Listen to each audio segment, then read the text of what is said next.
ये बेस्ट है। देखें, ये आपके तीनों ही बेस्ट हैं, पर इनको यूज़ कहाँ कहाँ पे किया जा सकता है और इसे हम हमारे लिए बेहतर कौन सा रहेगा, किस टाइम पे हमें कौन सा फार्मूला यूज़ करना है, तो ये हैं तो सारे के सारे काम वाले। पर इसमें से बहुत सारे ऐसे हैं जो, सॉरी बहुत सारे को कह रहा हूँ, सिर्फ ये एक ऐसा है जिसको मोस्टली यूज़ नहीं किया जाता। रीज़न क्या है कि ये आपको डिफाइन करता है नंबर्स में, नंबर्स के अंदर करता है। नंबर क्या है, यहाँ पे देखें मैंने लिखा 2 + 2 आंसर 4। अब यहाँ पे अगर मैं इसका अमाउंट चेंज करता हूँ, मैं यहाँ पे 4 की जगह 6 कर देता हूँ, तो आंसर इसका चेंज होना चाहिए आपके ख्याल में? ठीक है, बता सकते हैं आप मुझे कमेंट्स में, आंसर चेंज होना चाहिए। अगर नहीं हो सकता तो इसकी रीज़न क्या है? जैसे मैं आंसर 6 लिखता हूँ, 6 लिखने के बाद इंटर करता हूँ, तो अब आप देखें यहाँ पे इसका आंसर चेंज नहीं हुआ, जबकि यहाँ पे 6 लिखा हुआ है, यहाँ पे 2 लिखा हुआ, तो 2 + 6 आंसर 8 होना चाहिए। तो यहाँ पे आंसर चेंज नहीं हुआ। रीज़न क्या है? फार्मूला बार के अंदर देखेंगे, रीज़न ये है कि मैंने यहाँ पे मैनुअली मेंशन किया हुआ है कि मुझे 2 को प्लस करना है 2 के साथ। दैट्स वाई कि ये इसको 2 को प्लस करेगा 2 के साथ, वो 6 को काउंट नहीं करेगा। इसका मतलब ये हुआ कि ये फार्मूला मेरे इस तरह से काम में नहीं है कि मैं अगर उसमें चेंजिंग करना चाहूँ तो वो चेंजिंग कर सके। ये हम वहाँ यूज़ कर सकते हैं जहाँ हमें वैसे ही अमाउंट किसी को बतानी है कि हाँ भाई 2 + 2 कितने होते हैं, 4 + 5 कितने होते हैं, ठीक है, तो हम जल्दी जल्दी इधर आकर लिख देते हैं कि हाँ भाई 4 50 प्लस 4 कितने, 6 कितने होते हैं। तो ये एक मैं जल्दी से एक अमाउंट उसको बता के बता सकता हूँ। इसका इतना ही यूज़ है। अगर हम इसको किसी शीट में यूज़ करना चाहें, हम किसी कह लें सैलरी शीट, रिजल्ट शीट, या किसी भी ऐसी जगह पे जहां आपका नंबर्स चेंज होने के चांसेस होते हैं, तो वहाँ ये आपका वर्किंग नहीं करनी करेगा प्रॉपर, तो इसलिए वहाँ पे ये फ्लॉप है, वहाँ पे आप इसे यूज़ नहीं कर सकते। सेकंड आपके पास है, ये सबसे बेस्ट है। इसकी रीज़न क्या है सबसे बेस्ट होने की? ये है आपका सेल रेफरेंस देता है, सेल का एड्रेस बताता है। सेल्स के रेफरेंस से इसको आप प्लस माइनस करते हैं। अब सेल के रेफरेंस से कैसे माइनस प्लस करते हैं जी, मैं आपको डिस्प्ले करवा रहा हूँ। एडिट मोड में लाने के लिए मैंने आपको बताया था, सेल को एडिट करेंगे तो आपका फार्मूला भी नजर आ जाएगा और आप उसमें चेंजिंग्स भी कर सकते हैं। मैं एडिट में लेके आता हूँ डबल क्लिक से भी, और दूसरा मैंने आपको बताया था F2 से भी। डबल क्लिक किया तो आपका एडिट मोड में आ गया। यहाँ आप देखेंगे लिखा रहा है = J4 + J5। J4 ये है, J5 ये है। यहाँ पे कहीं पे भी हमने 2 मेंशन नहीं किया हुआ। इसका मतलब ये हुआ कि 2 की वैल्यू यहाँ पे वहां पे मेंशन नहीं है। जो इस सेल के अंदर वैल्यूज लिखी होंगी उनको वो आपस में प्लेस करेगा। अब मैं यहाँ पे अगर 6 करता हूँ, तो जैसे मैं यहाँ पे 6 लिखूंगा तो आंसर क्या होगा, चेंज हो जाएगा और फौरन 8 में चेंज हो जाएगा। रीजन क्या है, मैंने उसे सेल का रेफरेंस दिया हुआ था, मैंने उसे कहा था इस सेल के अंदर जो अमाउंट है वो इस सेल के अंदर प्लस हो जाए। उसमें कहीं भी मेंशन नहीं था कि 2 को प्लस करे 2 के साथ, ठीक है। दैट्स वाई क्या हुआ कि हमारे पास रिजल्ट जो है वो चेंज हो गया। रिजल्ट हमारे पास क्या आ रहा है अब, 8। अच्छा, अब यही चीज हमारे पास यहाँ पे भी है। यहाँ पे भी हमने सेल एड्रेस दिए हुए हैं, ठीक है। सेल एड्रेस कौन सा है जी, M4 को प्लस कर दे M5 के साथ। अब इसमें और इसमें फर्क क्या है? अच्छा, ये जो हमारे पास फार्मूला है ये क्या करता है, ये किसी भी सेल के अंदर से आप इसको माइनस प्लस कर सकते हैं। लाइक मैं यहाँ पे = लगा रहा हूँ, मुझे इस 6 को प्लस करना है, प्लस का साइन दिया, इस 6 को प्लस करना है, प्लस का साइन दिया, इस 2 को प्लस करना है, प्लस का साइन दिया, इस 2 को प्लस करना है, प्लस का साइन दिया। और इसी तरीके से मैंने ये सारे अलग अलग से सेल से किसी भी लोकेशन से, किसी भी कॉलम से, किसी भी रो से मैं अपने जो सेल्स हैं उनको प्लस कर सकता हूँ, ठीक है। तो ये आपके पास उसकी काउंटिंग आ गई। पर हमारे पास ये जो मेथड है सम वाला, इसकी इसकी क्या वो है, रीज़न है कि ये इससे क्यों चेंज है। उसकी वजह ये है कि ये सम का जो फंक्शन है ये या तो आपका कॉलम में आपको प्लस करके देगा या आपको रो में करके देगा, ठीक है। कॉलम में इस तरीके से, रो में इस तरीके से। मैं मिसाल के तौर पर यहाँ पे कुछ नंबर्स टाइप कर रहा हूँ, ठीक है। अब मुझे इन सब नंबर्स की काउंटिंग करनी है। काउंटिंग से मुराद मुझे इनका सम लेना है, SUM, सम ब्रैकेट स्टार्ट, और मैं यहाँ से लेकर यहाँ तक इन सबको सेल्स को सिलेक्ट कर सकता हूँ। अच्छा, अगर मुझे सिलेक्शन में प्रॉब्लम आ रही है, तो मैं सिलेक्शन अगर नहीं ले पा रहा, तो मेरे पास इसका एक और हल भी है, वो सिंपल है, मैं टाइप कर लूँ। ये स्टार्ट हो रहा है J, मैं यहाँ पे क्लिक करता हूँ, J8 से स्टार्ट हो रहा है और J11 तक जा रहा है, ठीक है। तो यहाँ पे J8 to J11 यहाँ पे मैं मेंशन कर दूंगा, खुद से लिख दूंगा, ब्रैकेट क्लोज करूंगा, एंटर करूंगा, तो मेरे पास उसका आंसर आ जाएगा, ठीक है। और अगर यही चीज आपके पास रो के अंदर हो, तो आप रो के अंदर भी इसी तरह से इसको प्लस माइनस कर सकते हैं। लाइक मिसाल के तौर पर मैं यहाँ पे इसका टोटल देखना चाहता हूँ, is equal to SUM sum bracket start, और इन सब सेल्स को मैंने एक दफ़ा सिलेक्ट कर लिया। सिलेक्ट करने के बाद ब्रैकेट क्लोज की और एंटर कर दिया। अब आपको फर्क पता चल गया होगा इस फार्मूला में और इस फार्मूला में, सम के और सिंपली आप सेल रेफरेंस के। तो सम का जो है वो क्या करता है कि वो या तो कॉलम वाइज या रो वाइज आपका सम एक साथ अमाउंट का कर सकता है, और ये जो है ये मुख्तलिफ लोकेशन से आपको सम करके दिखा सकता है, कहीं से भी आप इसको उठा सकते हैं। अच्छा, इसको यूज़ कम इसलिए किया जाता है कि ये आपके ज़्यादातर अमाउंट्स जो होती हैं वो कॉलम में होती हैं या रो में होती हैं, ठीक है। अलग अलग कैटेगरीज की, मतलब किसी भी दूसरे सेल से आपने कोई डेटा उठाना होता है तो वो ज़्यादा डेटा नहीं होता, वो कम ही होता है, तो फिर हम वहाँ पे ये प्रैक्टिस कर सकते हैं। पर अगर हमारे पास ये अमाउंट इस तरह से मेंशन होगी,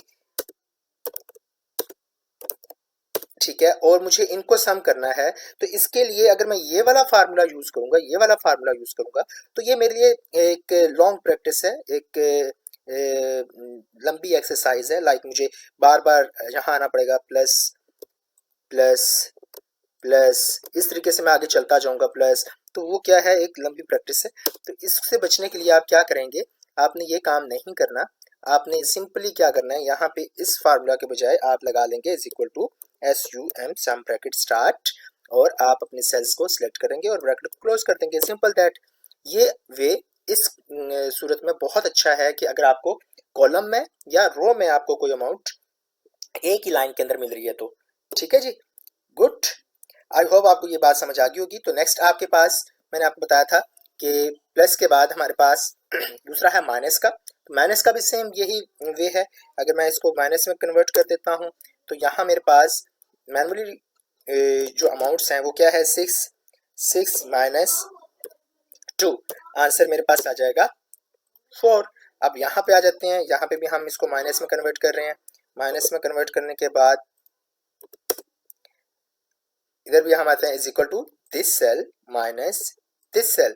अब यहाँ पे हम सेल्स कह रहे हैं, यहाँ हमने अमाउंट दी, यहाँ हमने सेल्स दिए, आंसर इसका भी 4 आ गया। और यहाँ पे हम आ जाते हैं, और यहाँ पे भी हमारे पास मेथड कुछ इस तरीके से ही है कि मैं यहाँ पे माइनस का साइन दिया और यहाँ पे मैंने लिख दिया 6 ताकि मुझे चेंज हो तो पता भी चले। और यहाँ मैं फार्मूला क्या लगाऊंगा, is equal to SUM sum bracket start this cell minus this cell bracket close enter, तो आंसर आपके पास 4 आ जाएगा। अब इस मेथड पे अगर आप चलते हैं, इस मेथड पे अगर आप चलते हैं तो क्या होता है कि आपके पास ये जो वैल्यूज हैं, आपको ये एक लॉन्ग प्रैक्टिस करनी पड़ती है, आपको पूरा सम लिखना पड़ता है, और सम के अंदर भी जाकर आप क्या करते हैं, एक माइनस का साइन अप्लाई करते हैं। माइनस का साइन अप्लाई करने के लिए आप क्या करेंगे कि अगर आप माइनस का साइन अप्लाई करते हैं तो फिर क्या होता है कि यही मेथड हम यहाँ पे भी कर चुके हैं, ठीक है। तो इसका मतलब ये हुआ कि ये मेथड हमें ज़्यादा यूजेबल नहीं है, क्योंकि एक लॉन्ग मैसेज है, सॉरी मैसेज कह रहा हूँ, फार्मूला है कि मुझे पहले सम लिखूंगा, सम लिख के ब्रैकेट दूंगा, ब्रैकेट के अंदर जाके फिर मुझे वही काम करना है जो मैं यहाँ पे इजीली कर रहा हूँ। तो देखिए माइनस जो है वो किसी एक अमाउंट में से किसी एक अमाउंट को किया जा सकता है, ठीक है। तो मल्टीपल अमाउंट्स तो इकट्ठी माइनस नहीं ना होती, तो वो तो प्लस हो सकती हैं, तो उसके लिए तो हम सम यूज़ कर सकते हैं, पर माइनस के लिए हमें सम वाला ये फार्मूला यूज़ करने की ज़रूरत नहीं है। हम यही मेथड लेके चलेंगे, किसी एक अमाउंट में से किसी एक अमाउंट को ही माइनस किया जाता है। तो यहाँ से आप ये वाला जो इसका तरीका है वो बेस्ट है, जो हमने यहाँ अप्लाई किया सेल्स वाला, सेल रेफरेंस वाला, कि हम सेल को सिलेक्ट करेंगे, उस सेल के अंदर से उस सेल को माइनस कर देंगे। अगर ये वाला मेथड करते हैं तो इसमें क्या होता है कि हमें यहाँ आके फार्मूला के अंदर चेंजिंग करनी पड़ती है। अगर मैं यहाँ पे आके 10 कर देता हूँ तो आंसर चेंज हो जाना चाहिए, तो वहाँ आंसर चेंज नहीं हुआ। यहाँ पे मैं आके 10 करता हूँ तो आंसर चेंज हो जाता है, फौरन 8 आ जाता है, ठीक है। यहाँ पे भी चेंज हो जाता है, ये भी बेस्ट वे है। इसमें चूंकि हमें लंबा लिखना पड़ता है इसलिए हम इसको ज़्यादा फॉलो अप नहीं करेंगे, हम इस पे वर्किंग ज़्यादा करेंगे। तो यही मेथड हमारा आगे आ जाता है मल्टीप्लाई के अंदर। तो अब हमारा नेक्स्ट लास्ट जो है वो मल्टीप्लाई है, तो हम मल्टीप्लाई सीख रहे हैं कि मल्टीप्लाई कैसे किया जाता है। तो सेम यही मेथड जो हमने इनमें किए हैं वही मेथड हमारे पास मल्टीप्लाई के अंदर भी आ रहे हैं। मल्टीप्लाई का साइन आप यहाँ पे आए, मैंने लिखा is equal to 10 multiply 2, answer आ जाएगा 20, ठीक है। अब यहाँ आते हैं तो यहाँ मैं लिखता हूँ is equal to this cell multiply by this cell, answer आ गया 20। यहाँ आ जाते हैं is equal to SUM sum bracket start this cell multiply by this cell, तो आंसर आ गया 20। ठीक है। अच्छा, इस मेथड का आपको आगे जाके एक फायदा होगा, वो मैं आपको जब हम नेक्स्ट जो फार्मूलाज करेंगे उसके अंदर मैं डिस्कस करूंगा कि इसको आप कहाँ कहाँ पे और यूज कर सकते हैं। ये ऐसा नहीं कि यूजलेस है, ये बहुत ही इंपॉर्टेंट है, इसको आगे हम जाके यूज करेंगे। फिलहाल हमें अगर जो एक नॉर्मल अमाउंट्स हैं उनके ऊपर अगर हम यूज कर रहे हैं मल्टीप्लाई या डिवाइडेड या प्लस, तो वहां पे ये यूजेबल इतना नहीं है, इतना खास यूज इसका नहीं है। ठीक है जी। अच्छा जी, अब यहाँ पे अगर मैं इसका आंसर चेंज करता हूँ, मैं करता हूँ 6, आंसर चेंज होना चाहिए, फिर आंसर चेंज नहीं हो रहा चूंकि ये मैनुअली हमने दिया हुआ है, तो मुझे यहाँ पे भी चेंज करना पड़ेगा तो आंसर चेंज होगा। ठीक है, इसलिए ये हमारा इतना यूजेबल नहीं है। हम आ जाते हैं नेक्स्ट हमारे सेल रेफरेंस वाले पे। यहाँ पे आते हैं तो यहाँ पे हमें क्या होता है कि मैं यहाँ पे जैसे कोई अमाउंट चेंज करता हूँ, मैंने 10 की जगह पे 6 किया तो आंसर 12 आ गया। ठीक है, और यहाँ पे भी मैंने 6 किया तो आंसर 12 आ गया। तो सबसे बेस्ट वे हमारे पास ये दो फार्मूलाज हैं, इनके हैं। ठीक है, ये भी यूज होता है, पर ये नॉर्मली आपका मैनुअली तरीका है जो आप मैनुअली तरीके से कर सकते हैं। आई होप आपको ये आज का लेक्चर समझ आया होगा, और फॉर्मेटिंग के पॉइंट ऑफ व्यू से मैंने आपको थोड़ी सी कुछ पहले बताई थी बातें, और कुछ आपको अभी भी आज के लेक्चर में मैंने डिस्कस किया। अगर मुझे फॉर्मेटिंग थोड़ी सी चेंज करनी है, लाइक मुझे इसका जो शेडिंग है, शेडिंग अप्लाई करनी है, तो यहाँ से मैं कोई भी शेडिंग अप्लाई कर सकता हूँ। और अगर यही शेडिंग सेम मुझे सबके ऊपर अप्लाई करनी है तो मैं बार बार नहीं करूँगा, यहाँ पे मेरे पास फॉर्मेट सेल की ऑप्शन है, फॉर्मेट पेंटर की सॉरी ऑप्शन है, ये अप्लाई कर लूंगा मैं सबके ऊपर। उससे क्या होगा कि वो सेम फॉर्मेट जो मैंने वहां अप्लाई किया है वो यहाँ पे अप्लाई हो जाएगा। ठीक है, तो आपका प्रॉपर जो है वही फॉर्मेट आपको डिस्प्ले होने लग जाएगा जो आपने वहां दिया है, चाहे उसमें कलर है, चाहे उसकी हेडिंग्स हैं, चाहे उसमें आपने अटैलिक बोल्ड किया हुआ है, या फिर आपने कोई मर्जिंग की हुई है, तो वो भी सारी यहाँ पे अप्लाई हो जाएगी। क्लियर? आई होप आपको आज का जो लेक्चर है वो समझ आया होगा। अगर कोई क्वेश्चन हो आपको इस लेक्चर के हवाले से तो आप कमेंट में मुझे बता सकते हैं, मुझसे पूछ सकते हैं, और मुझसे रब्ता कर सकते हैं। मेरा व्हाट्सएप नंबर भी मेंशन है, आप मुझसे व्हाट्सएप नंबर पे भी रब्ता कर सकते हैं।